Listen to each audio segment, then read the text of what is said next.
Hey, I'm Kelly and I draw things, and here's my full process of how I design my marketing mailer that I'm sending out to existing clients to let them know that my wholesale website is having a sale in July and how they can get products for 20% off. So first I sketched it out. I start in my sketchbook 99% of the time, and I was sketching out like different formats I was exploring, and then I looked at my stats and I wrote down all my top sellers and I highlighted which ones I was going to use. And then I went and looked back at this one, which is from last year, and I wrote down all the information I wanted to include this year, including additional information that was new. And then I took it into Illustrator. So this background image, like without all the text, is actually, it's just that I did in Photoshop. And then this is done in Illustrator, all the text, and the back is done on the text. The back text is done on Illustrator.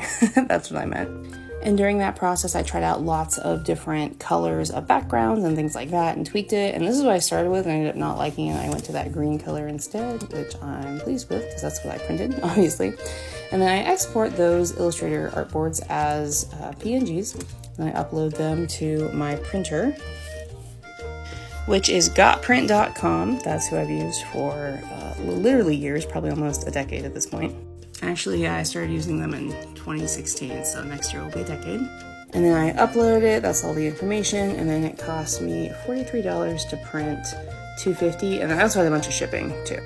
Shipping was like 20 bucks. I was ordering some bookmarks at the same time. Normally shipping, I think, would be like $12 to $15 maybe.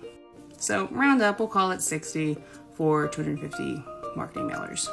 And then they just got here in the mail. So here they are. And, they look really nice, really pleased. So my next step is going to be taking my big spreadsheet of all my existing clients with all of their addresses and their buyers and things like that. And I use Avery label. I guess I can show you. All right, here I'm at averylabels.com. I'm protecting my clients' information, but you can literally upload things from a spreadsheet and format them. Yeah, so you do the import data, and you can use a sample spreadsheet that they give you. And then it puts all of my addresses into the stickers, and I can just print them based on the labels I bought, which is just like the standard address labels from Avery. So it matches the template. Like on the box, it has a little like number, and you can look and be like, oh, I'm gonna look at that template. That's really easy. And then I sticker them and stamp them and send them on their way about 3 weeks to a month before the event, so people can have time for it to get there. And then maybe they'll come shop with me during the event.